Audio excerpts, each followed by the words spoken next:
Okay,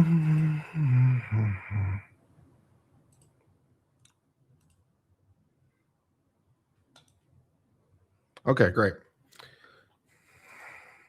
Are we back? Great.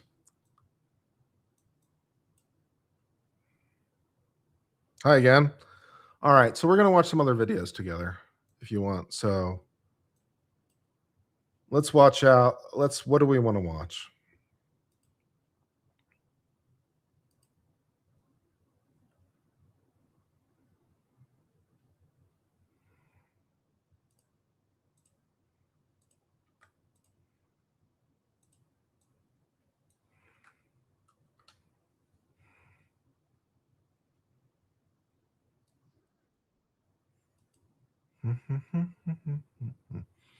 What are our options? It can be anything you want to be, man.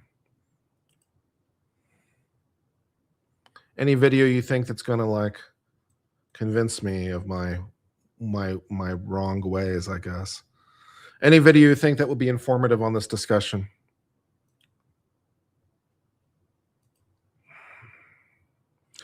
I'm happy to hear other lawyers' legal analysis, because it could always persuade me in some way. Did we discuss CARE 11's analysis that both hands were visible and the first one's fired? No, but we can pull it up and watch it.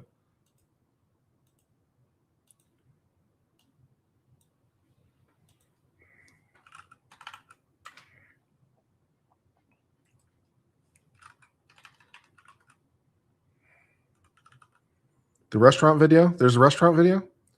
What is this restaurant video? Let's see if restaurant video Minneapolis.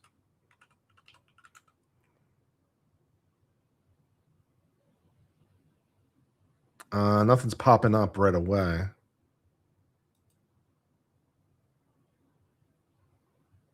Let's see, like today.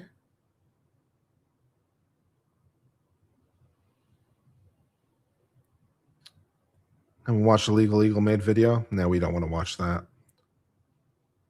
There's no joy in that to be had. You don't want to watch Legal Eagle.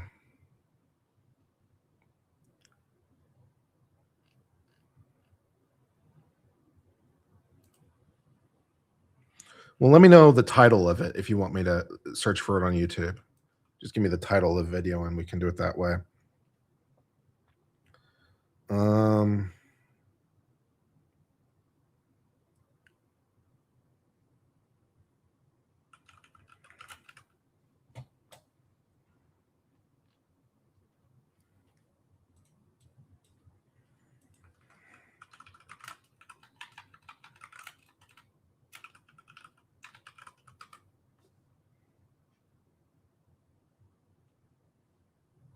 Okay.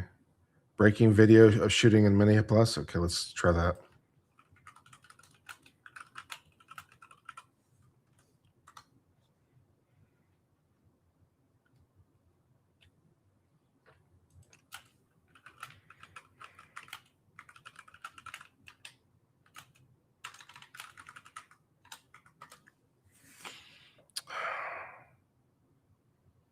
Not seeing a video with that exact title.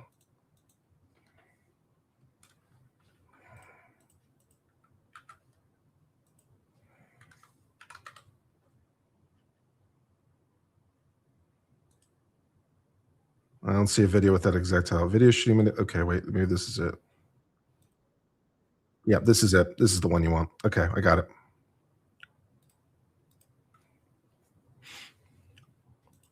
I got it. Let me show you what we've got. They're doing too much, man, and they keep pushing people, you know?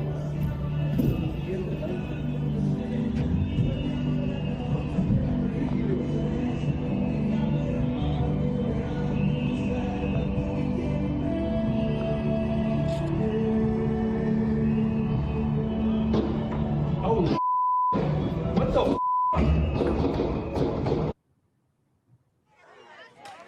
What you hear at the end of that appear to be gunshots. Senator Tina Smith has just posted another catastrophic shooting in Minneapolis by federal agents. We're gathering more information, but ICE must leave now so Minneapolis Police Department can secure the scene and do their job. Hennepin County Attorney Mary Moriarty has posted, we're aware of reports of a federal agent. Bronco with Joe.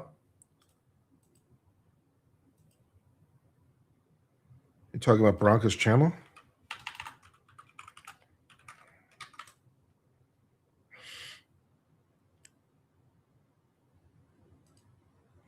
Or is that on Joe's channel?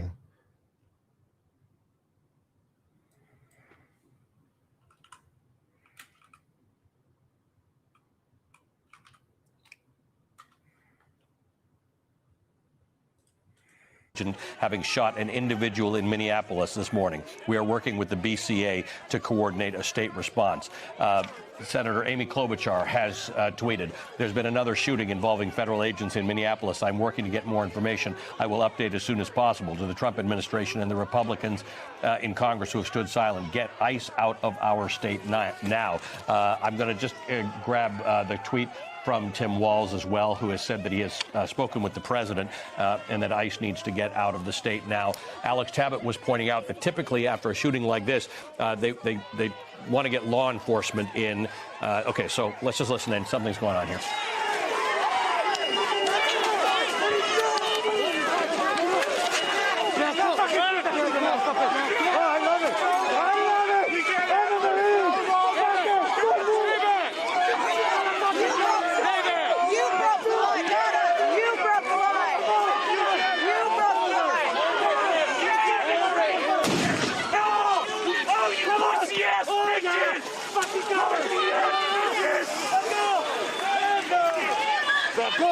Back up! Hey!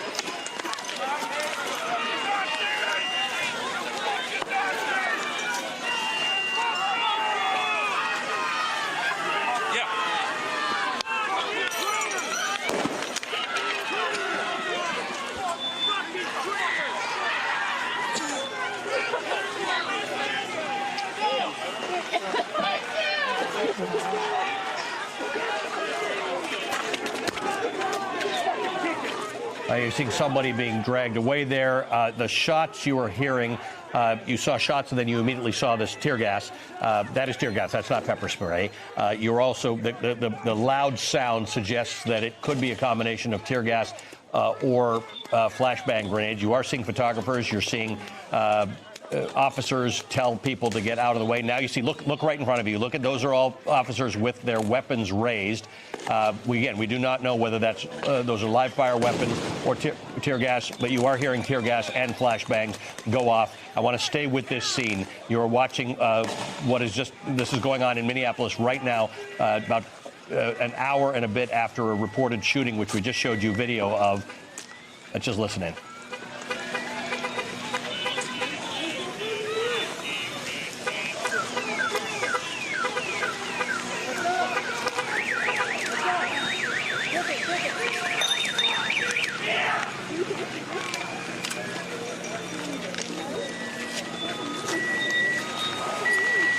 Protesters and the ICE officers or ICE or CBP officers, again, it's impossible to tell, and I'm sorry for that, but if ICE and CBP would actually wear uniforms, we would be able to tell you who they are. There are uniformed police in the area. Where they may be Minneapolis State Police, they may be Minneapolis Police Department or Minnesota State Police. But at this point, there seems to be some ongoing confrontation between ICE officers and protesters. This is tear gas you're looking at. We did see the officers. Look at this. This guy has his gun out of his holster. We did see ICE officers or CBP officers with pepper spray in their hands. This is not pepper spray. We have heard explosions. Those are most likely tear gas or flashbang grenades. Flashbang grenades are very, very loud, very bright images that are meant to sort of blind you and sort of take your hearing away for a few moments. They can be very, very dangerous. They can damage your hearing and sight permanently. But when you heard the shooting, you immediately saw smoke, which suggests that that's tear gas. You heard people coughing, which again suggests that it's tear gas. This confrontation is clearly not under control. It's not over. Again, these do not appear to be Minneapolis Police or Minnesota State Police. These appear to be federal officers. Most of them are masked. Some of them have gas masks. Some of them have long guns on them. One we just saw moments ago pull out his handgun and then holster it again. And we are seeing these interactions go on. Alex Tabbitt is on the other side of this. The way they've done this is they've split the scene. So if you're on one side of it, you're some distance from the other side of it, and it does look like ICE is having trouble getting control of the scene, which is not atypical because this isn't actually what they're trained to do under any circumstances. Remember, this is Immigration and Customs Enforcement. This is not their work. And they seem to be having great difficulty getting this under control. They have protesters who are out there screaming for them to get out of Minneapolis. And by the way, that is a view that is shared by Minneapolis police, by Minnesota state officials, by Tim Walz, who has said, I've just spoken with the White House after another horrific shooting by federal agents this morning. Minnesota has had it. This is sickening. The president must end this operation, pull the thousands of violent, untrained officers out of Minnesota. Now, I've read you posts from Senator Amy Klobuchar, from Senator Tina Smith, from the Hennepin County Attorney Mary Moriarty. This is a developing situation. We're going to stay on this now for a little while. It's like Call of Duty. So cool, huh? Did you shoot it? Did you shoot? Take the shot. If they kick it, you take the shot.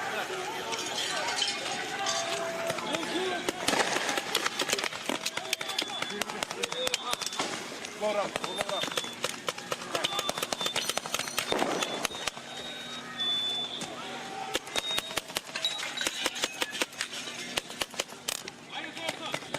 It just blows that way. Fucking idiots.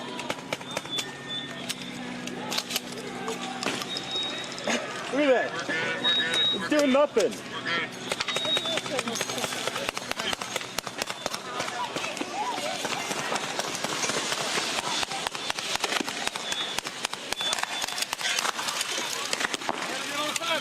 gotta go. I'm trying to help you out. I'm trying to help you out. Go.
Good throw, loser.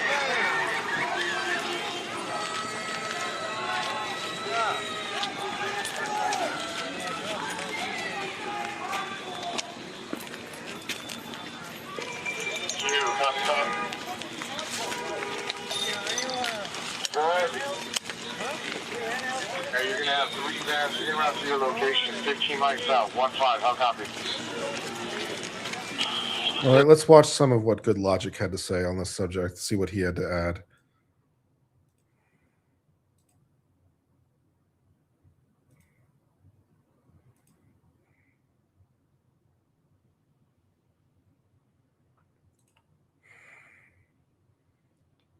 Good Logic was on with Andrew for like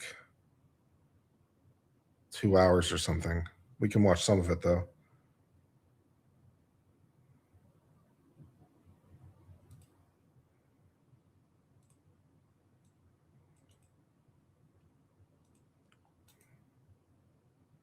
Is people need to understand when I comment on these cases, I'm agnostic about the legal outcome. These people are not friends of mine. I don't really care what happens to the officers or not on an emotional level.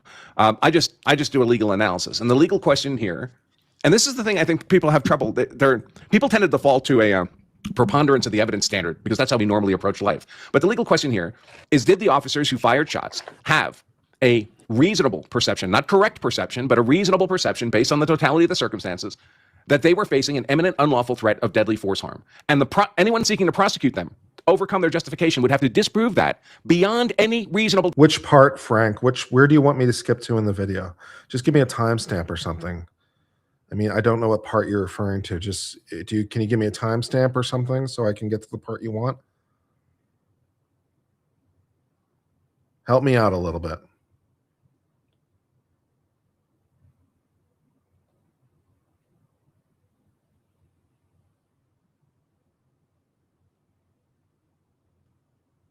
I'll wait. How y'all doing?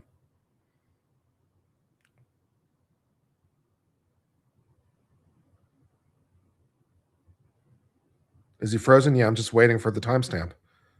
Because apparently it wasn't the part that, so I'm waiting.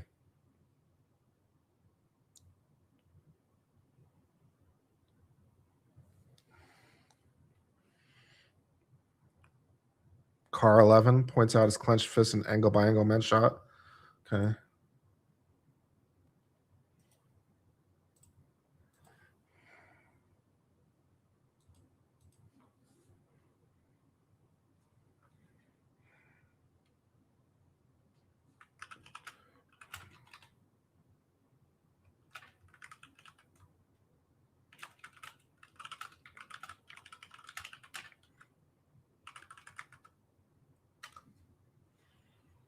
Angle by angle from car 11.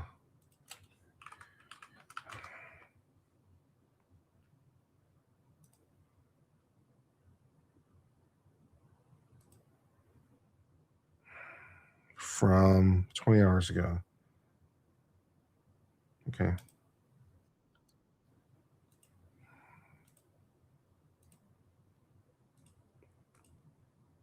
Videos of the shooting of Alex Preddy are going viral. Our Chris Harapsky was closely monitoring the post all day and walks us through what he found. $5 from that MF Wolf. Remember all these videos we're seeing, but how things ended. We don't know what they were doing before the video. She could have been doing a lot before. That's true. We are missing information.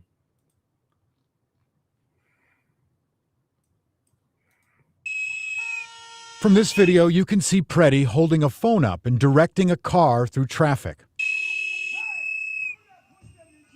Moments later, a woman says something to a federal agent and is shoved to the ground. Preddy touches the agent's arm and holds his own arm up in defense as an agent sprays Preddy's face. Preddy is sprayed again, pushed, and then pulled off the woman as he clings to the woman's backpack. Preddy is taken to the ground. On his knees, he appears to resist detainment. From another angle, you see a man in a gray coat with nothing in his right hand walk around Preddy and reach toward his belt area. Seconds later, you can see a gun in that man's right hand. You just tweeted a new angle that showed Preddy drawing something? Okay, let's take a look.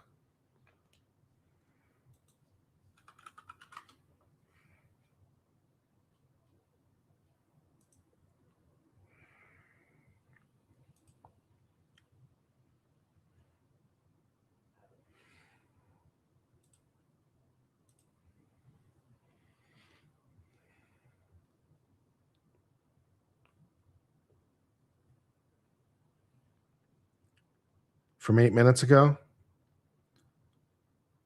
I don't see anything more recent in my mentions.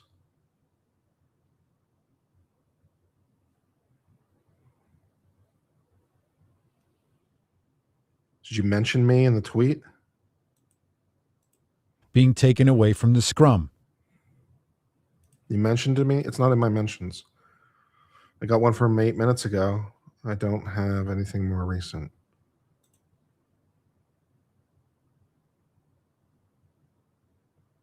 The one from 8 minutes ago? Okay.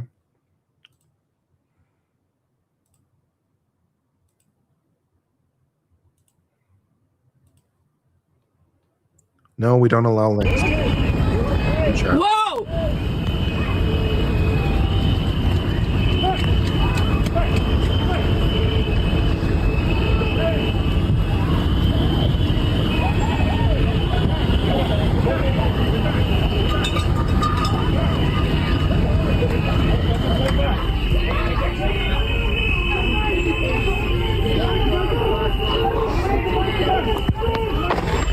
That's not what you shared? Okay, well, that's all I have. So you can see it's in my mentions. That's the last thing that came into my mentions. There's nothing more recent than that.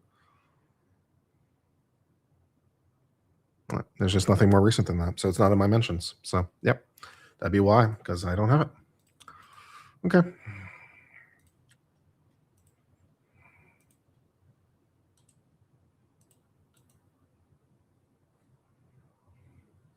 Back to the other angle, you can see both hands of Preddy appear empty in a clenched fist on the ground.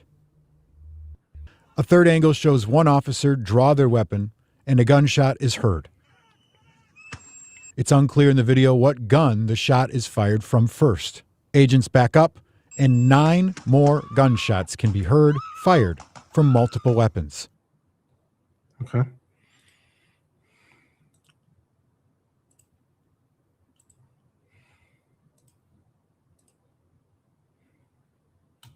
Out. So it's not like, is it more likely it was lawful? Is it more likely it was unlawful? What you need to see in all these videos is evidence that would prove beyond any reasonable doubt that the officers who fired these shots had a reasonable perception of an imminent, unlawful, deadly force threat. They did not have a reasonable.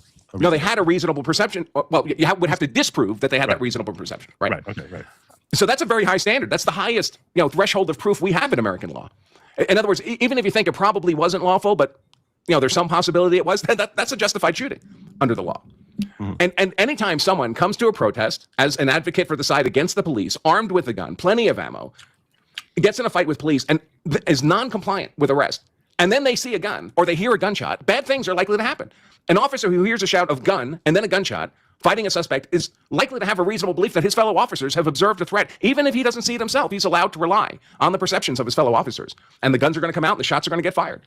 And again, they don't have to be correct. And they don't know what each other know, right? So they don't know that one cop walked off with a gun. They're not Ethernet wired together, right? They're making their decisions from their own individual subjective perspective. Right. So my question is this: by that argument, can a cop in theory say anytime he's wrestling someone who has a gun strapped to a holster that he's in reasonable fear of his that he can use lethal self-defense because he's in reasonable fear of imminent serious bodily harm or death? Yeah, absolutely. So someone's being forcibly non-compliant with arrest and the officer's wrestling with him and the officer feels a gun. If I was that officer, I would create distance from that suspect, draw my gun and shoot him. Really? Yeah. Interesting. Don't be fighting a cop with a gun on your person. You're a deadly force threat. Interesting. And I assume there's case law to that effect that if the guy is armed and wrestling, that's so he's violently resisting lawful arrest, right? He's not just passively resistant. He didn't just lay on the ground and he's making you pick him up. He's fighting you, and he's got a gun. Right. Well, now the fight, there's a gun in the fight. Right. So even though he's outnumbered like 4-1 or 3-1, whatever, that doesn't matter. You can still clear a gun from your waistband and shoot somebody. You're still a deadly force threat. Right. Right. And I had a feeling you were going to say something to that effect, and it makes sense why the law is that way. As from the optics standpoint, it looks bad. Yeah, but that doesn't. But I understand what you're saying, and there's logic behind what you're saying as far as why the law would be that way. And I'm sure you're right in your assessment as to what the law is. So I'm not questioning that. And there's things the officers probably didn't know that we know today, right? Like I'm hearing this guy erased all his social media presence before he went to the protest. If that's true, that's a guy who didn't plan to go home. I don't know that is true. Or maybe, sometimes I heard they scrub that stuff. Sometimes I feel like they scrub it so that people won't see it. So that the powers that be do that, but. That wouldn't help them. That wouldn't help them because it goes by their subjective knowledge. It doesn't help the cops, no, but it maybe provides context that could explain this guy's behavior. Right. Like if I'm at a protest, I'm not fighting a cops. I'm just not doing that. Right. Well, you probably wouldn't go there strapped either. So I wouldn't go. If I went, I would be strapped. I'm always strapped. I don't go anywhere if I'm not carrying a gun. But that means I wouldn't go. Right. I just wouldn't go. And this guy not only brought his gun, he brought 2 spare mags. Right. Like 20 rounds apiece. I carry a gun every day for personal protection. I don't walk around with 2 spare mags. They're heavy. They're not convenient to carry. Right. In what circumstance, in what self-defense scenario are you going to need 64 with the round in the chamber, rounds of ammo on you? I mean, is this the Matrix? Yeah. I mean, look, I blame this kill. I blame this kill not on ICE, and not even. I mean, sort of on his own stupidity, but this is what the leftist leaders, they were hoping for this situation. This is exactly what they wanted. So imagine we had a scenario here where one of the cops just decided, I want this guy to get shot. So I'm just going to fabricate a claim that he's got a gun, that he's presenting a gun. I'm just going to shout gun. Right. And one of the other cops hears gun and shoots him. Mm-hmm. The shooting would still be lawful. Right. Now, the guy who falsely shouted gun might be in trouble, right? I mean, he might have committed a reckless manslaughter by doing that, but the officer who fired the shot would still have fired lawfully. And I'm sure the person who, as long as the cop didn't see the gun removed, if the cop had seen the gun removed by the second cop, then in that case he would not have a valid self-defense. No, we don't know that. People carry more than one gun. People carry more than one weapon. So a gun could be removed. If someone's reaching for their waistband where weapons are concealed, that's a huge red flag for someone who's fighting armed officers, people he knows are armed officers. You start reaching for your waistband, and there's a good possibility you're going to get shot because that's where weapons are kept. So you're saying even if he's reaching for his waistband and there's no gun there, and in that case that would be a basis for them to have a valid lethal self-defense claim. The officer would say, I had a reasonable perception, and reasonable perception just means a perception. You applied your powers of reason to things you were actually seeing. You didn't speculate it, right? If you're seeing someone reach for their waistband, they know they're fighting a cop, and they're reaching for the waistband where weapons are routinely held. Yeah. Here's the problem. Okay, I'm accepting everything you're saying as being 100% accurate, true, and a proper portrayal as to what the law is. Here's the political problem that I see.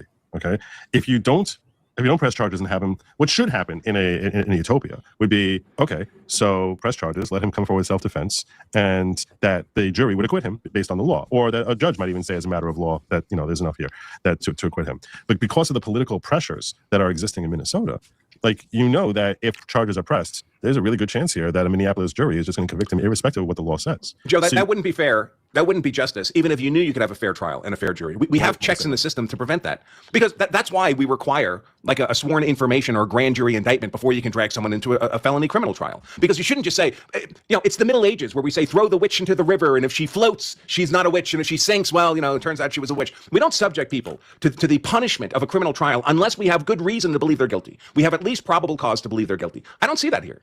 You don't see probable cause to think because I don't think it's more likely than not that this was an unlawful shooting.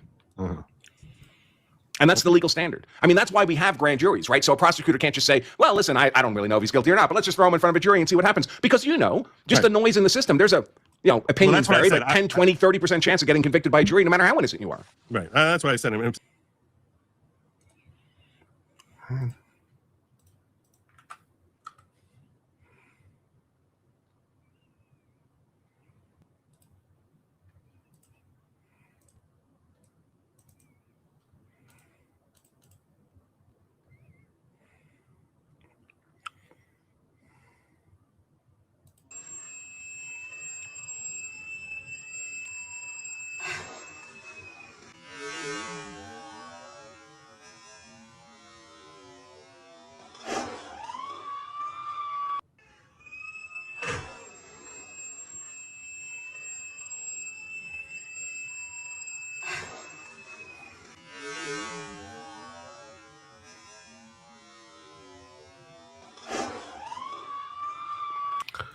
I can't tell anything from that. That's not particularly helpful. Yeah, I can't tell anything from that at all. So,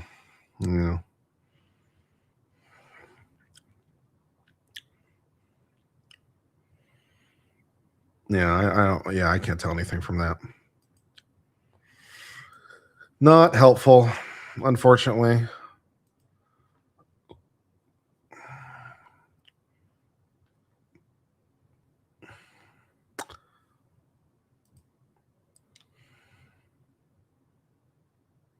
Yeah, no worries. Yeah, no worries. I just can't see.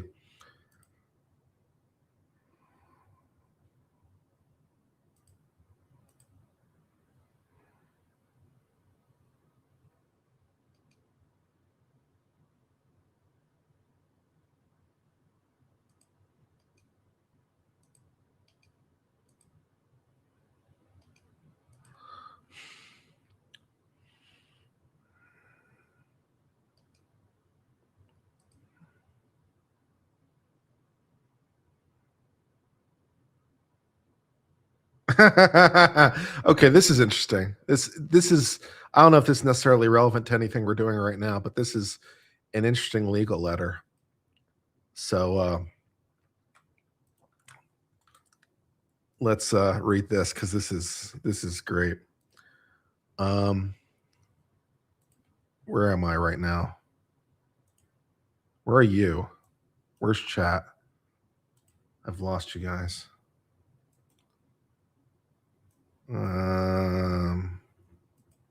Did I get rid? Am I still streaming? Oh, there it is. Oh God, too many windows, man. Too many windows. Okay. All right. Let's see. Okay. Okay, this is an interesting letter. To the Honorable Stephen M. Colton, Chief Judge, United States Court of Appeals. He wrote to the Chief Judge of the Court of Appeals. That's interesting. In Ray, United States of America. Dear Chief Judge Colton, I apologize. This is from the judge? Oh, this is from the district judge? Yeah, this looks like it's from the district judge to the Court of Appeals. Okay.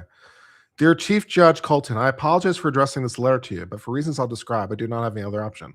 I'm working at home today as the program that my mentally disabled adult son attends each day is closed because of extreme cold. 11:34 a.m. I received an email regarding case 261135 entitled In Re United States of America. The order in its entirety read, the motion of the United States to seal is granted.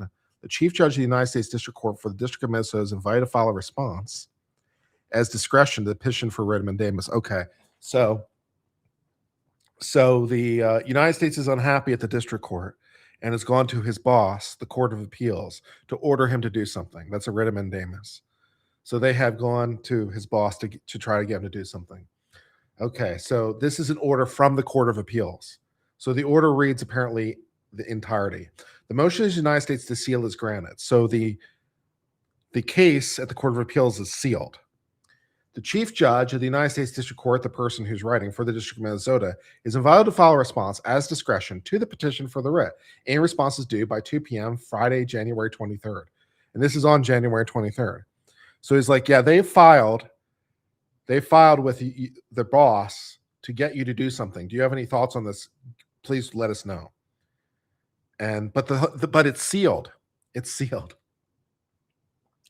This is the first I've heard of any petition for writ of mandamus. The United States did not have the courtesy to tell me it'd be filing such a petition, nor did the United States serve the petition on me. I'm unable to access any documents in case 261135 because at the request of the United States, the case is sealed, apparently even from me. So he can't get access to the documents.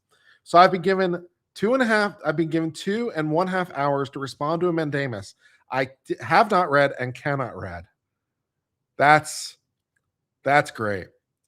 Apparently, I'm supposed to guess what the petition is about and guess what the mandamus petition says and then respond. I will do so. I love the snark already. I am here for the snark. It's like, I don't know what it is, but I'm going to take my best guess. I am here for it. This is great. On the evening of Tuesday, January the 20th, the United States presented an application for 8 arrest warrants to the magistrate judge, who is his subordinate, I guess, in connection with disruption of religious church services at City's Church. We remember that, right? Yeah. Judge Miko was the magistrate judge who was on duty. Judge Miko found there was probable cause to issue warrants with respect to 3 of the suspects, not with respect to the other 5. That's what magistrates do every day. Minutes after Judge Miko signed the arrest warrants, the United States attorney notified me that his office wanted a district judge to review Judge Miko's decision, either by an appeal, which isn't really strictly correct. You're not really appealing, but whatever. Either by hearing an appeal of that decision or by considering the application de novo, which would be more correct because it's at the same level. The magistrate judge sits under the district judge and they're at the same level. So the district judge would be reviewing de novo, would be more appropriate. Yeah. The first thing I did is ask our clerk's office to randomly assign a district judge to consider the government's requests. I was the judge who was then randomly assigned. Okay. It is important to emphasize that what the United States requested is unheard of in our district, or as best I can tell, any other district in the 8th Circuit. I surveyed all our judges, some of whom have been judges in our district for over 40 years, and no one can remember the government asking a district judge to review a magistrate judge's denial of an arrest warrant. Yeah, that doesn't... Yeah, because that's what magistrates do every day. They review, that's what they do. So no one can remember this happening in 40 years. That's, yeah. I've also surveyed the chief judges of all the other districts of the 8th Circuit. I've heard back from almost all of them, and all of them responding have said, to their knowledge, no district judge has ever reviewed the decision of a magistrate judge to deny an arrest warrant. The reason why this has never happened is likely that if the government does not like the magistrate judge's decision, it can either improve the affidavit and present it again to the same magistrate, or it can present it to a grand jury and seek indictment. Yeah, it's like, you can try again. So no one ever does this because they can just improve it or go to a grand jury. Right. On Wednesday, January the 21st, I informed the U.S. attorney that because he was asking me to do something that was unprecedented, and because my colleagues had strong and differing views on how a district judge should respond to such a request, I would not decide whether to issue the 5 warrants sought by the government until I had a chance to discuss the issue with my colleagues at our bench meeting, which was scheduled for yesterday. That seems pretty prudent. Like, I'm going to powwow it around with the other judges and see what they seem to think about how I should go about this. I'm going to talk with my colleagues at our regular meeting and, like, what should I do here? Because no one's ever done this before. So what should I do? I also invited the Department of Justice to submit a brief requesting the authority of the district judge to review the magistrate's decision not to issue the warrant, which the department did late yesterday. Unfortunately, we had to postpone our bench meeting at the request of the United States Marshal because of security concerns created by the presence of both the Vice President of the United States and the Attorney General of the United States in Minneapolis yesterday, and by the initial appearances of 2 of the leaders of the invasion of City's Church who were arrested pursuant to the search warrant in St. Paul. We are scheduled to meet over lunch on Tuesday, January 27th. I've informed the U.S. Attorney that I'll be making a decision about the warrant immediately after the meeting. That, however, is not satisfactory to the Department of Justice. It is claimed that there's a national security emergency. Really? Wow. As the department sees it, if I do not issue the warrants for the 5 additional suspects, copycats will invade churches and synagogues this weekend and disrupt religious services. Apparently, the government believes that the arrest of the leaders of the city's church invasion, whose arrests have received widespread international attention, will not deter copycats, but arresting 5 additional suspects will. I am here for the snark. I am here for the snark. This is super duper snarky for a federal judge. This is incredibly snarky for a federal judge. This is so snarky for a federal judge, and I am here for it. Num, num, num, num, num. Num, num, num, num, num. I am here for it. Num, num, num. I am loving it. This is great. This judge is great. I love this. I love everything about this that's happening. This is fantastic and amazing. This is great. Yes, the judge is incredibly pissed. That is obvious. The judge is insanely, incredibly pissed. Yes. Okay, anyways. Okay. The government has also argued I must accept this as true because they said it and they're the government. Nice. And that's where things stand. The 5 people who the government seeks to arrest are accused of entering the church, and the worst behavior alleged about any of them is yelling horrific things at members of the church. No one committed any acts of violence. The leaders of the group have been arrested, and their arrests have received widespread publicity. There is absolutely no emergency. The government could have sought indictments from a grand jury on Tuesday, January 20th, Wednesday, January 21st, or the 22nd, chose not to do so. That's what I would have done. I would have gone to a grand jury. I said this. That's what I would have done. I would have gone to a grand jury and gotten them to do it. Yeah, there's one sitting around, I'm sure. There's a grand jury sitting around you could have borrowed, I'm sure. Yeah, that's would have been my step. Yeah, 100%. The government can still take the case to the grand jury anytime it wishes. Instead of the government insisting that I do something that, as best I can tell, no district judge in the history of the 8th Circuit has ever done. I told the government I will discuss the request with my fellow judges on Tuesday and give a decision Tuesday afternoon. If the mystery petition filed by the government seeks an order from the 8th Circuit forcing me to decide today instead of Tuesday whether to issue arrest warrants for 5 protesters, I respectfully suggest the petition is frivolous. Sincerely, Patrick Schultz, Chief Judge. Holy shit, dude. Holy shit. That is fantastic. That is a fantastic num. I am here for it. That is fantastically often. That is great. That is fantastic. That's awesome. I didn't know chief judges had that amount of snark. I didn't know they had it left in them. By the time you get to be a chief judge, you've been around a while. I didn't know anyone had that much snark left in them. It gives me hope out there. It gives me hope. $20 from Bucky, 765. If somehow, yeah, is that going to be a no? I think the judge is feeling no. I'm sensing the judge is probably feeling no. If they weren't feeling no before, they're kind of feeling no bad. You know, you've really burned yourself, and for what? You've burned yourself, and for what, right? If this somehow went to trial with the information you now have, would you more feel comfortable in your chances of success of prosecution or defense? Well, that's a little bit difficult to answer the way you phrase that. because obviously, as the prosecution, I need to get to proof beyond a reasonable doubt. And given the information that I have, I don't think I can get there. So if I had to go to trial, I'd feel more comfortable as a defense, because I don't think as the government I can make my burden. I think I can make probable cause, but if I have to go to a jury today, yeah, that's not happening. I don't think I can get to a jury today. I don't know. I don't have it yet. I don't have it. So I'd feel more comfortable as the defense because I don't have it yet. I need more stuff. Yeah. Do not mess with the judge because they're gods in their domain. Yeah. Yeah. And this is incredibly snarky. So I'm here for it. I might write the judge. I might send the judge a hallmark. You are my hero. You are my hero. Thank you for keeping the snark alive. Your fan on civil law, heart, with maybe some glitter. What's the most I can send him as a gift without it crossing the limits? Is he subject to the normal executive limits, or is it less? I don't know. Can I send him like a fruit basket, or is that, I don't know. Yeah, I'll have to look that up on the ethics on that one. I'll get back to you.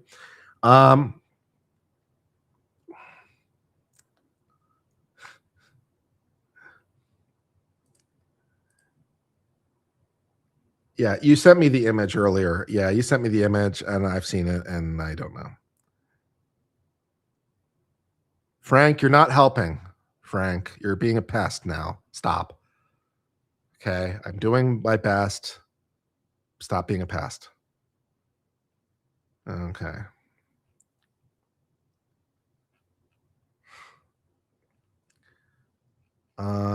You've already told me several times, Frank. You don't need to keep telling me. All right. What are we doing now?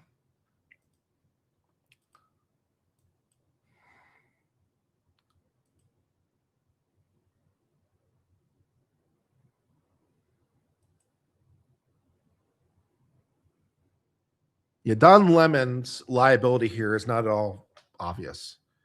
Like everyone else in the group is pretty much liable as co-conspirators because they like got into the huddle, right? So everyone else in the group, I think, is pretty liable.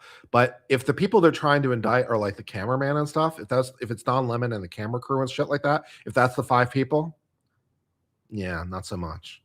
The other 40 people, yeah, but not Don Lemon and his crew. It's not all obvious that there's liability there.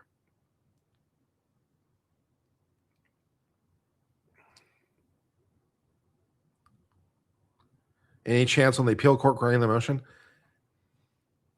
Yeah, I don't know. If it's truly unprecedented, it feels weird. Yeah, if it's truly unprecedented, then I think they would kick it, because to do a mandamus, you have to show that it's mandated, right? And if it's not mandated, then it doesn't make sense. Have I done a let's play of Pathways? I've not done a let's play of Pathways. Should I do my own playthrough of Pathways? The UK government propaganda. Yeah.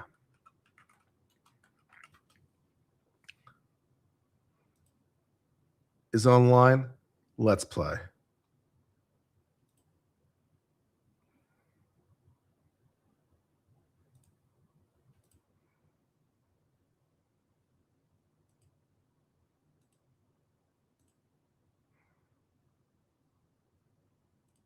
Pathways. Navigating gaming, the internet, and extremism. By the way, no Oxford comma. I immediately hate it. A free youth-centered interactive learning package for education on extremism, radicalization, and prevent. Again, no Oxford comma. I'm boycotting it for that reason alone.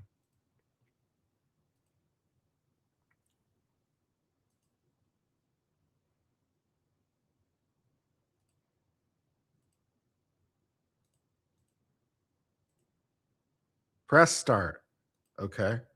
Welcome Pathways, an interactive game where you determine your journey. In this game, you'll have to choose between certain outcomes that can lead to different outcomes. Let's see where your path takes you.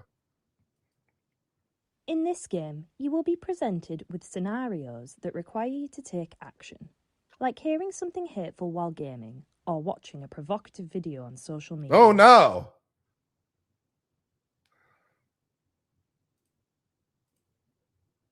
From the 3 alternative options presented, you will use your mouse to select one based on the information given and what outcome you think this will have. The choices you make will determine the route your character takes. Remember to be aware of getting trapped in risky or harmful situations, as the different choices can lead to situations involving extremism and radicalization, damaging the outcome for your character. I will look out for those risky or harmful situations. I will keep my eye looking out for them. I promise you.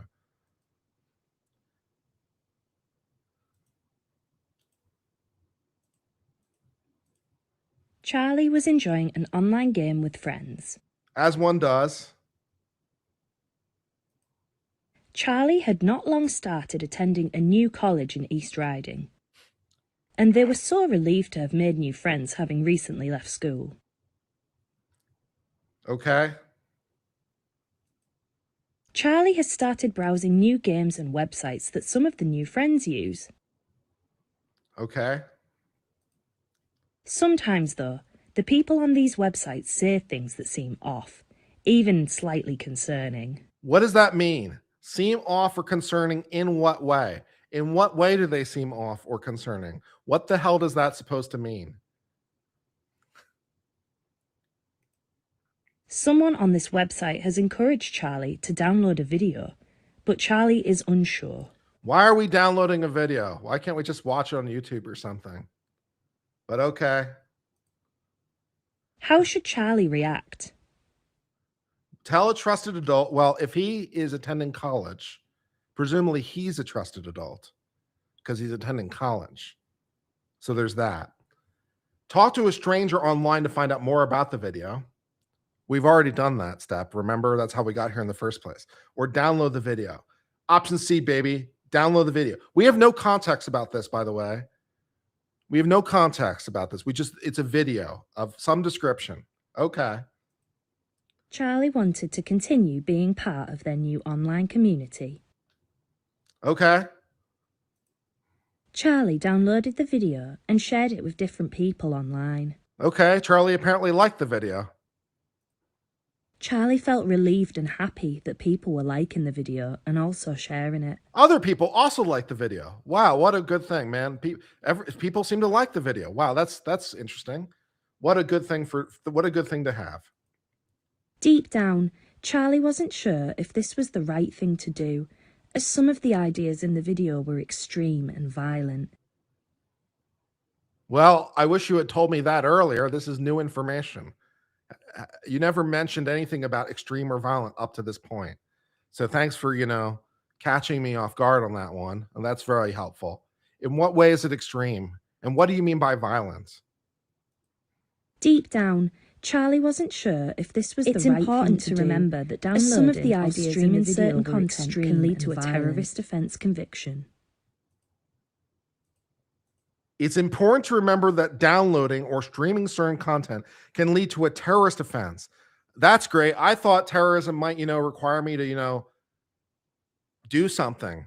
I was under the impression that to do a terrorism, I might have to blow something up or shoot some people or, something. I thought that might be a terrorism, but apparently I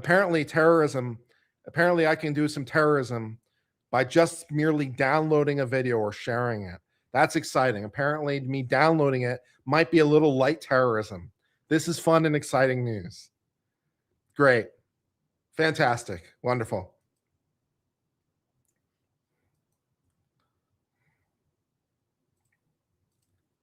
Charlie is receiving an important grade on a piece of work they submitted for their hospitality course at college. Why are you taking hospitality? You can't get a real major? Are you a football player and you're doing hospitality as your bullshit major? Is that what you're doing? Do they do that in the UK or is that just an American thing? Because that's definitely American. That's definitely a thing in America. Okay, pressing on. Charlie put in a lot of effort for this work and is excited to receive good feedback. Okay. Charlie takes a seat in class and waits to get their grade. To their disappointment, Charlie doesn't do as well as they expect. They got 60 out of 100 for their work, but they wanted at least 75 out of 100. First of all, why doesn't Charlie want more? Why does he only want 75? And apparently Charlie is not very hospitable. I guess he forgot the mints on the pillows or something. I don't know. To make matters worse, somebody else got 80 out of 100, and the teacher said that this person has received a job offer.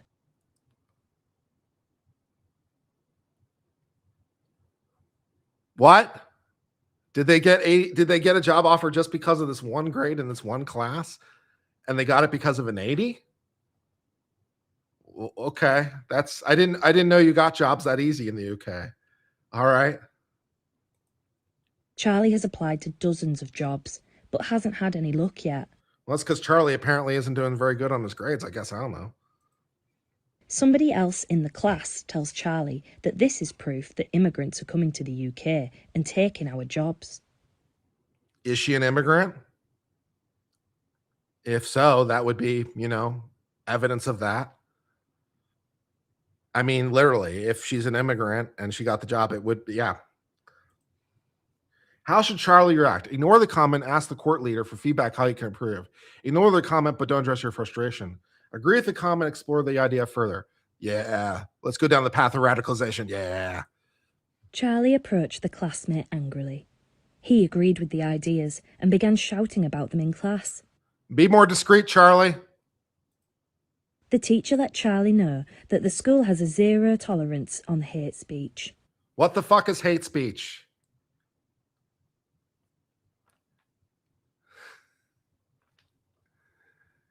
And why is this woman the most Karen woman ever? Like, you just take one look at this teacher, and of course this teacher's saying it. Look at this woman.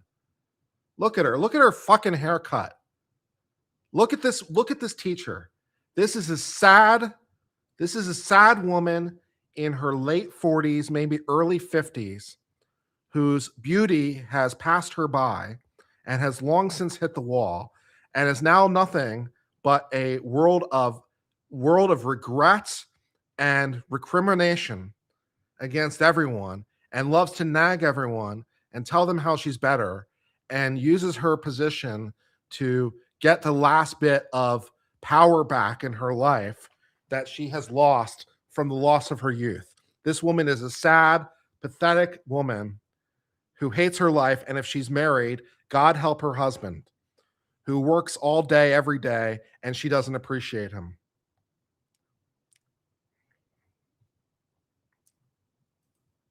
The teacher was concerned by Charlie's outburst and tried to get to the bottom of it. Oh, good. The teacher wants to get we're going to have a struggle session now. Charlie became more agitated and ended up having to sit alone for the duration of the week's lessons because of the hurtful things they said. Is he being silenced and shunned? He has to sit alone for the wrong thing. He has to sit in the corner. Are we going to break out a dunce cap at any moment?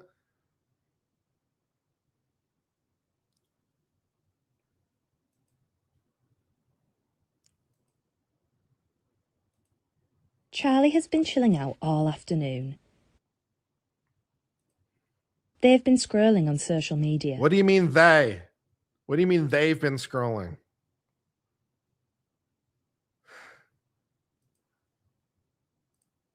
They spot a video that seems to be getting a lot of attention.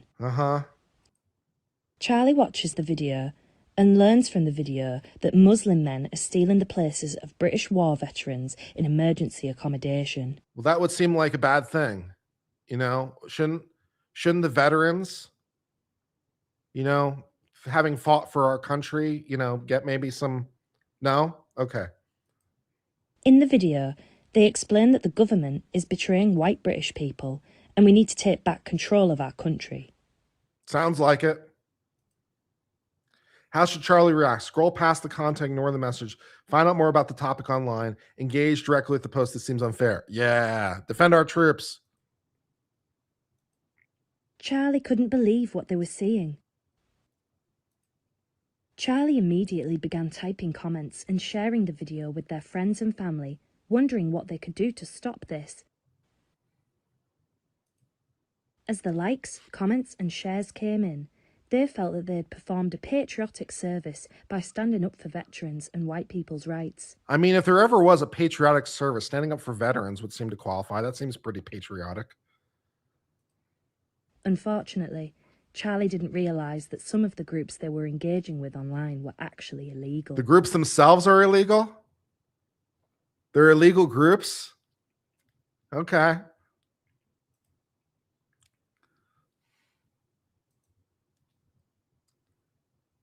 Yeah, the game doesn't imply it was a lie. Yeah, exactly. Charlie has been enjoying a family dinner at home when they receive a notification from their friend. Charlie's mum makes a comment about using ferns at the dinner table, but Charlie checks in anyway. Is that a waffle they have on the table for dinner? What exactly is this dinner? Okay, the girl seems to have a grape, a cherry, and maybe like a very small piece of cake. Charlie here has, I don't even know what that food is. Then there's what looks like a Belgian waffle and a turkey, but coming out the neck region is some sort of broom handle or something. This dinner scares me. Amelia, Charlie's close friend. There she is. There's our new waifu. encouraging It's young Amelia. People in Bridlington to join a political group that seeks to defend English rights. Yeah, Amelia's the best. Amelia encourages Charlie to join a secret group on an app Charlie hasn't heard of before. Charlie isn't sure whether to join, explore further, or ignore. What should Charlie do? Ignore the video, risk upsetting your friend. Like the video, show support for your friend, but don't join the secret group. Share the video and join the secret group. Secret group. Secret group. Secret group. Secret group. Charlie thought the video the friend posted was so funny. They couldn't believe how many likes Amelia's memes were getting. It was inspiring. You want to know who else can't believe how many likes Amelia's memes are inspiring? You want to know who else? The Home Office right about now. Yeah, the Home Office also can't believe how many likes Amelia's memes are getting. Yeah, it's been going really, really well for them online. Really super well. Super well. Yeah. Charlie joined the secret group on this new platform. Their phone wouldn't stop buzzing with messages of support and invitations to participate in several similar groups. All right. We're getting some love.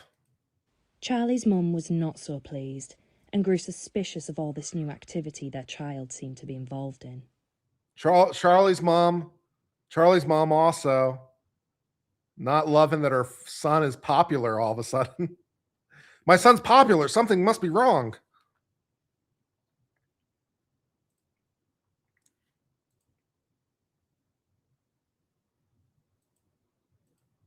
Charlie was seeing their dad at the weekend. He lives in Hull, so their weekends look very different to their weekdays in East Riding.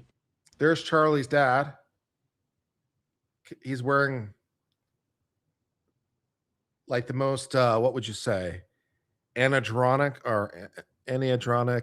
vest ever. Yeah.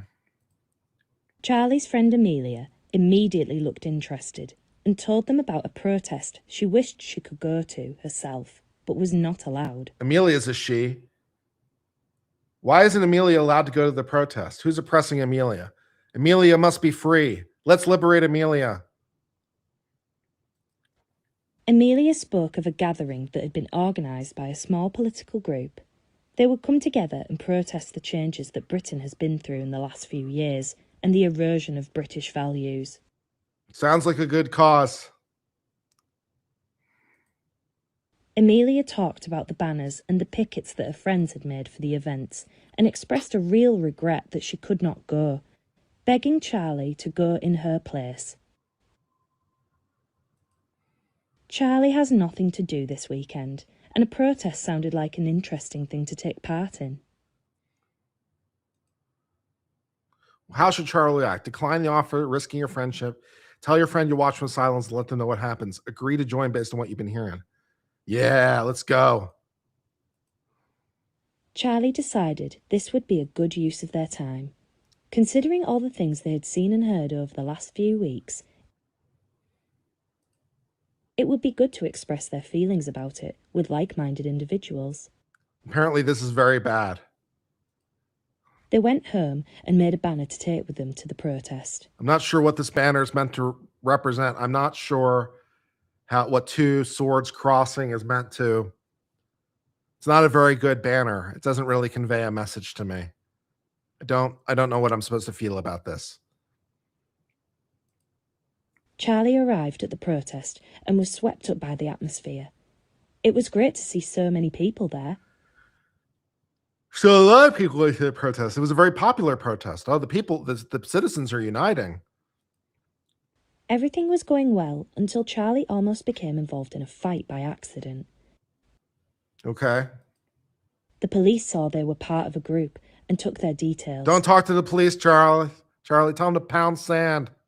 Charlie. Charlie was frightened by this, not knowing if their parents would be informed. Why? You have the wrong think?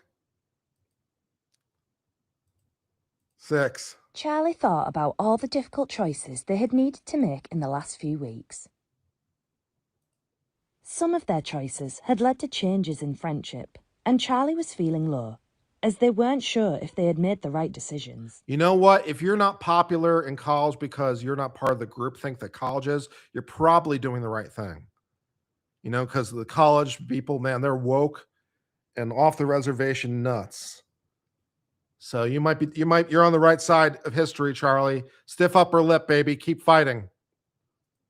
The teacher had noticed this and decided to reach out. Oh, God, it's Karen again. The teacher sat with them and talked openly and frankly about the ideology that Charlie had discovered. I like how it's just the ideology. We have no idea what the ideology is. Except that, we want to think that, Britain is good and immigrants might be bad in some way. But we need to have a discussion about the wrong thing. Okay. The teacher reassured that Charlie had made the right decisions. Charlie I did? realized that I tried if they really had hard chosen not to to. engage with these harmful ideas, the consequences would have been very I different. tried really hard to not make the right decisions.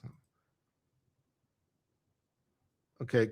Click to find out what support Charlie could have received if he had chosen to engage. I thought I did, but okay. Charlie accepted they may need support. Oh, God, the struggle session's real. Charlie's teacher made a prevent referral, and they were able to provide tailored support for Charlie. Hey, prevent. Go fuck yourselves. You have no power over me. I'm American. Go fuck you. Fuck you.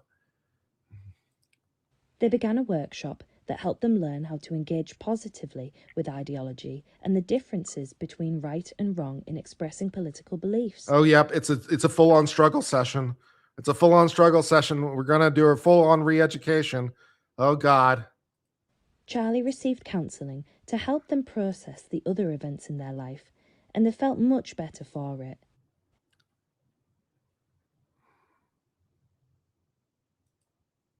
Congratulations. Yay. Charlie was referred to Prevent and Channel. I'm not going. You can't make me. Why is the woman there in hijab? I think it's called. That's Britain. Charlie was assigned a mentor to help them one-to-one, someone who had been in their shoes. Uh-huh. They were reluctant at first, but gradually warmed to their mentor, forming trust with them, having heard and understood the similarities between them. They removed the base. There was a based ending that they removed where the migrants got deported. Aw. The mentor was honest about the dangers of following a harmful ideology, and the message resonated with Charlie. Okay, apparently they're anti-fire and anti-handgun. Yeah. Charlie had been informed of the support they would receive from Prevent, including skills support and family sessions. I'm going to receive notification from the UK anytime that I'm banned from their country, aren't I? Am I going to be on a list? With all these gentler interventions, Charlie was able to rebuild their confidence, find their identity, and continue their college course successfully. Oh, find his identity. Oh, I thought he had. You mean, yeah. Which identity is that? Okay. With all these gentler interventions. Oh, because there are more extreme interventions if you don't like those interventions. Oh. You can find the base. Yeah, we're going to find the base ending. Let's dive into the prevent process. Oh, God. What is Prevent? Some bullshit. Prevent is a referral program operated by the Home Office in partnership with local services. It was set up in 2003 as part of legislation responding to the 9/11 terror attack in the USA. The overarching aim of Prevent is to stop violent extremism from happening within our communities. I got an idea of who you should be targeting. Prevent works on the basis that any ideology can be harmful, and therefore anyone can be at risk. If of any becoming ideology can be radicalised. harmful, doesn't that include The your program own? seeks to identify cases of extremism before any violent acts are committed, and it does so by addressing difficulties vulnerable individuals may be experiencing and helping them overcome it. Why is Prevent important? Prevent is an important part of the UK's counter-terrorism strategy because it seeks to tackle extremist behaviour as it emerges instead of after an attack. It acknowledges that underlying issues and vulnerabilities play a role in extreme Hey, ideas UK and people in chat. behaviours I know there's and still wants to some of you. reduce the effects Are that you push okay over someone there? into extremism. Do you need help? It's important because Prevent doesn't seek to punish people How who can have I help fallen you? victim to radicalisation. It aims to reduce the risk of violence and enable vulnerable people to live a life without hate or violence. Who does Prevent support? Though it is rare, Prevent understands that any ideology has the potential to harm others if the right conditions are met. Prevent does not target any specific demographic, community, or ideology, and the support they offer is available to anyone who may be motivated by an ideology to behave in an extreme manner. This means that anyone could be referred to Prevent to receive their support. Really? Anyone? What is the process, and how does Prevent work? Prevent will only come into contact with someone if they receive a referral, either from them directly or from someone who has concerns. Referrals can come from a variety of places, such as parents, other family members or friends, teachers, and health or social workers. Anyone can make a referral if they have concerns about radicalisation. The referral asks the person filling the form to include details about the individual's behaviour, beliefs, and other contextual factors that might make them vulnerable. The referral is then reviewed by a panel of experts from different fields to discuss if the person is at risk or not, and what kind of support would be most appropriate. Most referrals are not followed up by Prevent if support from other organisations is more appropriate. On the occasions where Prevent does take on a referral, the information is passed to Channel. Channels are the specialists in supplying support that is specific to radicalisation and ideologies. They work with the individual to reduce the risk of harm to that person and wider society. They take a multi-agency approach to providing support, so support could involve mentors, Has Count interactions Docula with people who been have referred harmful yet? How's that ideologies, been going? Has it family been going support, well? financial and housing support, counselling or therapy sessions, religious support, and more. Receiving support from Prevent or Channel does not appear on a criminal record. Any involvement is always confidential and voluntary. Say no. Say no. Involvement with Prevent seeks to lead people away from behaviours that are against the law before they engage. It is designed not only to keep communities safe and peaceful, but to enable the individual at risk to live a fulfilling life without the risk of fines, arrests, or prison sentences, which may arise from extreme behaviours. Wow. You guys are cooked over there, aren't you? You guys are super cooked, aren't you?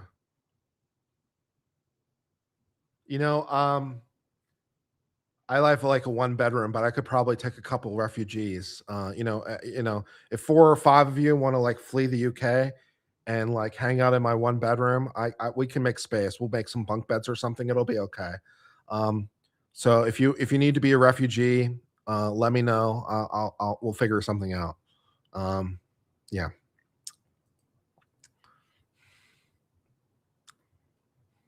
I'll do my part.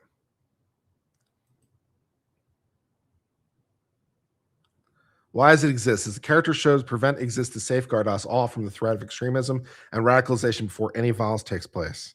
How does it work? Prevent involves a lot of organizations such as schools, healthcare practitioners, and police to help people get support if they're concerning extreme behaviors. Also, I could marry one of you. If you want to do a whole 90-day fiance, I can save at least one of you by marrying you. If you want a green card, let me know. We can talk. Are you Amelia or Amelia Jason? Give me a call. Throws tackling beliefs linked to extremist behavior, stopping the process that keeps individuals, communities, and wider society safe from extremist violence. Prevent is not punishment and won't appeal as a criminal record. Prevent is a source of support which uses a multi-agency approach in order to ensure that the individual's needs are met. From mentoring and education to mental health support, oh Lord. The purpose of Prevent is to help individuals make positive choices, not to make them feel isolated. Did you know we have agencies in Germany patrolling the internet? I did know that. I saw the 60 Minutes special. It was really, really disturbing. And the German police were super, super happy about it too. Holy shit, dude. If you're a German, yeah, the German, look, I can only marry one person, okay? So if you're English or you're German, I guess you're going to have to race to see who can get me first. But I'm willing to save the Germans or the English. Either one will be fine. And whoever gets to me first, let me know. I can save one of you. So I'm available. What can I do if I have concerns about myself or others? If you're worried about yourself, speak to a trusted adult. Can I make a referral to myself? Can I refer myself to the home office? That'd be hilarious. I'm almost interested about this. Can you wear a kilt to the wedding? Sure, no problem. That'd be fine. I'll wear my family's tartan because my mother's side is Scottish. So I'll wear my mother's. It'll be fine. It'll be great. It'll be Scottish. It'll be fantastic. We got bagpipes. It'll be great. Yeah, we can do the whole thing. It'll be fun. About what you can do to support yourself, you can visit this page. Okay. If you feel like an act of violence is about to happen, it's important to let the police know. You can ask a trusted adult to call 911 or dial 999 yourself. What's the difference between 999 and 111? What's emergency advice? Is that like a suicide hotline thing? What's 111?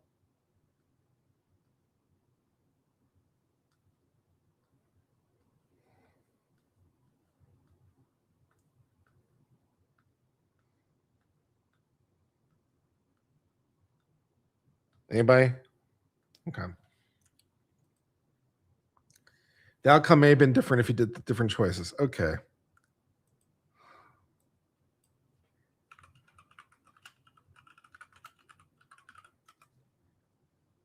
Hospital.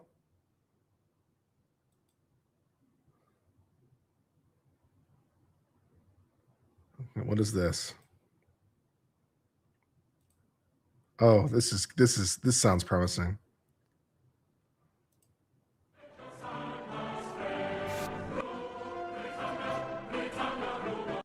The teacher reassured that Charlie had made the right decisions. Charlie realised that if they had chosen to engage with these harmful ideas, the consequences would have been very different. The teacher reassured that Charlie wouldn't be in trouble, and they would receive support for some of the difficult thoughts they had been having.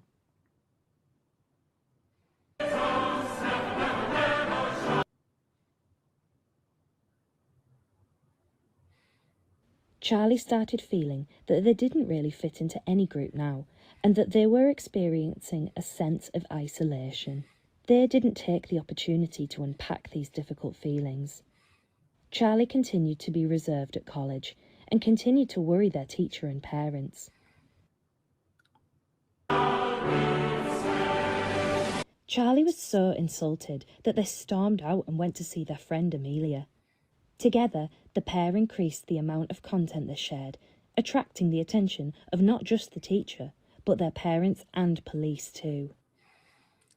By not accepting help in time, Charlie had given themselves an opportunity to break the law. With Break the things they law were with the saying things and they the were actions they saying. chose to Holy take. shit.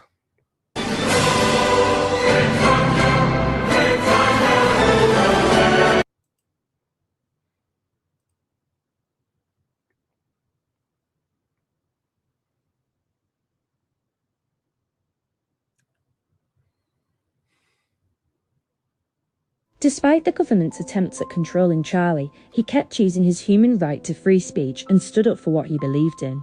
This was illegal. Although the police successfully arrested many natives for sharing memes on Twitter, there wasn't enough persecution, and so Charlie and his friend Amelia were able to speak.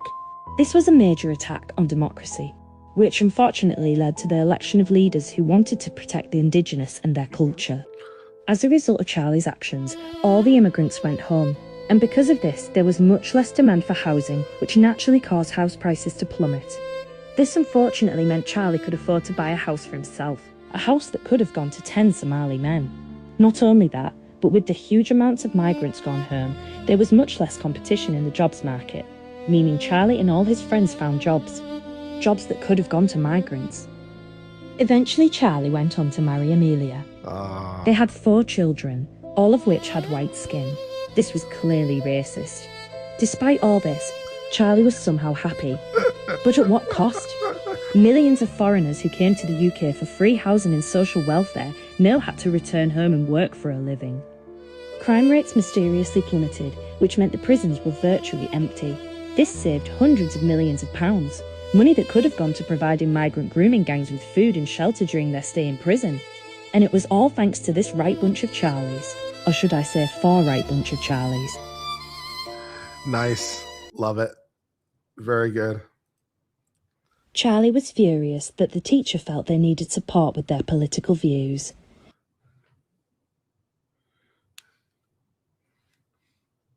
Charlie was so insulted that they stormed out and went to see their friend Amelia.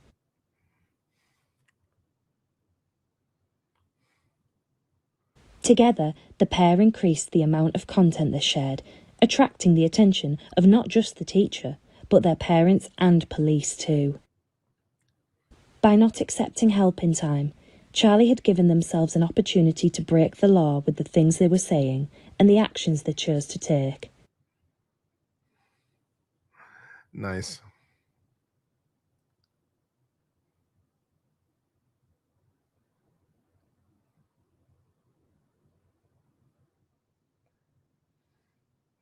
All right. Well, I guess that's enough for today, guys. That's enough for today. But we had fun. We had fun with Nate, and we had fun with you. So yeah, best assessment's kind of where I stood. I still think the officer is on probability is probably guilty, and or worthy of at least investigation and stuff. And yeah, that's about it for now. You speak on double standard. Oh, what double standard do I have? I have a double standard. Oh, what did I do? What double standard do I have? Did I make a mistake? What did I do?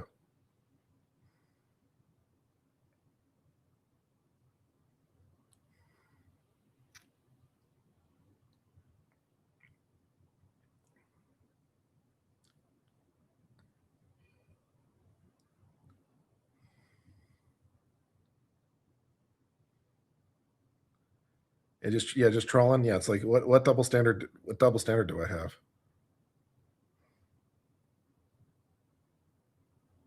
Yeah. I mean, it's possible I have a double standard. I mean, sometimes, I'm not perfect. It's possible that, I didn't. It's possible. Yeah, I don't know what double standard I had. Yeah. What did I do?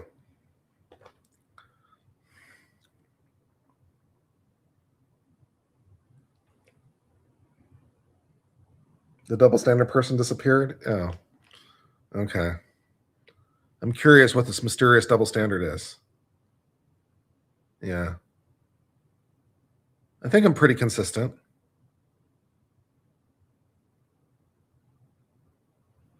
I mean, sometimes the law itself has different standards for different situations, but that's not me. That's the law.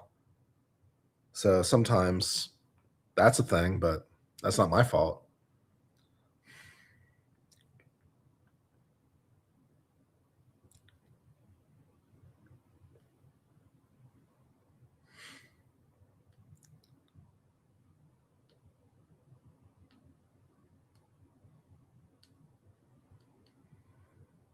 Yeah. Nate is perfectly reasonable in his conclusion too. I understand where he's coming from. I get it. I think it breaks the other way. But, you know, it's not like, you know, yeah, I think it probably breaks the other way, but yeah. Yeah. I mean, Nate has a point. Nate has a point. But I think on balance, it probably goes the other way. Oh, yeah. Nate and I disagree if the first shot was from the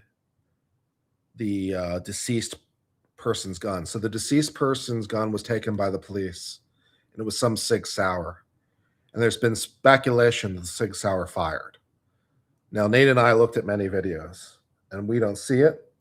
Some people insist they do, but we don't see it. But you know, some people think that it's the Sig Sauer that fired first and not the officer. So it's like, okay, we both agree if the officer fired first, it's murder. We disagree if the Sig Sauer was fired first. I don't think it matters. Nate thinks that if the Sig Sauer fired first, it goes the other way. He thinks it becomes a lawful shoot. And I'm like, no, I don't think it does. So that's where we disagree. Nate's point is that the officer hearing gun, gun, gun, and hearing a shot could reasonably think the person in front of him was the threat and then stop the threat. My point is that he would still have to believe the officer still have to have some objective reason to believe the person in front of him is a threat, and none is apparent. So I think it doesn't save him. It might diminish his liability. It might move it into a more of a reckless category. So I could see it diminishing it, you know, and dropping it down into a lesser category of homicide. I could see that, but I don't see it being a legal shoot.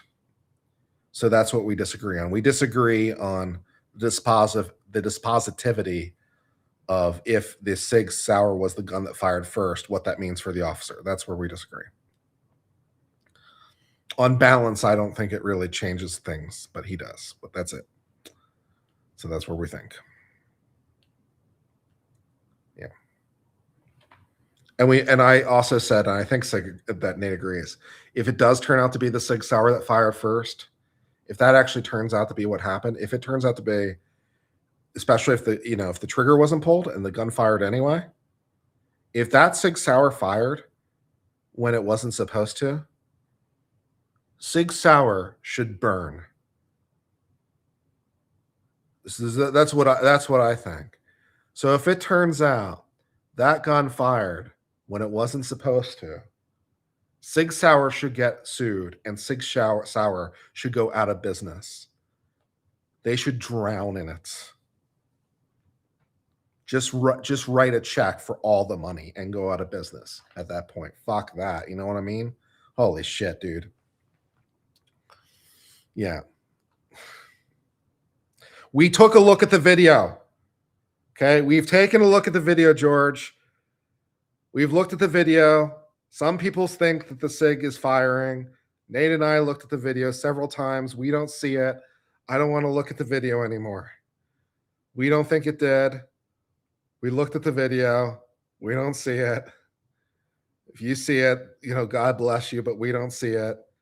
But okay, that's what we got. Lord have mercy. What am I talking about? If the gun fired when it wasn't supposed to, Sig Sauer manufactured a defective product that led to this death and this shit show. Yeah, then Sig Sauer gets sued and Sig Sauer pays up. Yeah.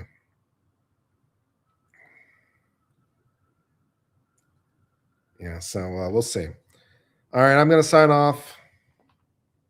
Till later, my friends. Cheers for now. Goodbye.